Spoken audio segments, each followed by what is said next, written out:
സംവിധാനം ഉണ്ടായിരുന്നെങ്കിൽ നമുക്ക് ഒരു പരിധി വരെ ഇതിൽ നിന്ന് രക്ഷ നേടാമായിരുന്നു. അത്തരം ഒരു സംവിധാനമാണ് നമ്മൾ ഇന്ന് പരിചയപ്പെടുത്താൻ പോകുന്നത്.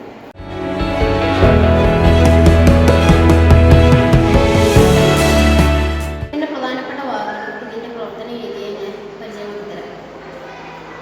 ഇതിൻ്റെ പ്രധാനപ്പെട്ട ഭാഗങ്ങൾ sensor, buzzer alarm, mini water pump, 9 volt battery, connecting wire.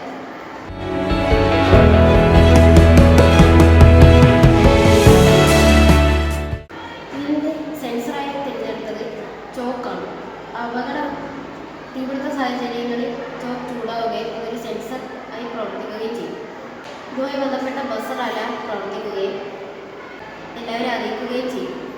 Mini water ടാങ്കിൽ നിന്ന് ഓട്ടോമാറ്റിക് സ്പ്രിംഗ്സ് വഴി വെള്ളം വന്ന് തീയെ അണയ്ക്കുകയും ചെയ്യും.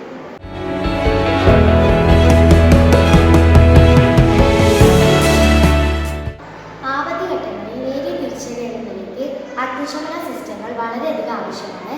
കാരണം പ്രത്യേകിച്ച് ചൂടോ വൈദ്യുതി രഹിതമായ പ്രവർത്തനങ്ങൾ നടക്കുന്ന സ്ഥലങ്ങളിലോ ഈ സിസ്റ്റം വളരെ ഉപയോഗപ്രദമാണ്.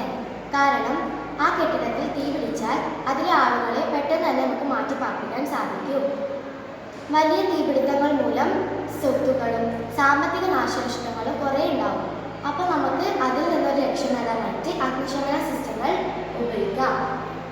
വീടുകളും മാളുകളും ഹോസ്പിറ്റലുകളും തുടങ്ങി കുറേ സ്ഥലങ്ങളിൽ ഈ സിസ്റ്റങ്ങൾ ഉപയോഗിക്കേണ്ട അത്യാവശ്യമാണ്. കാരണം തീപിടുത്തം വർദ്ധിച്ചു വരികയാണ്. അപ്പോൾ നമുക്ക് ഈ തീപിടുത്തം തടയാനും അപകട സാധ്യത കുറഞ്ഞ നിരക്കിൽ നിലനിർത്താനും സാധിക്കും.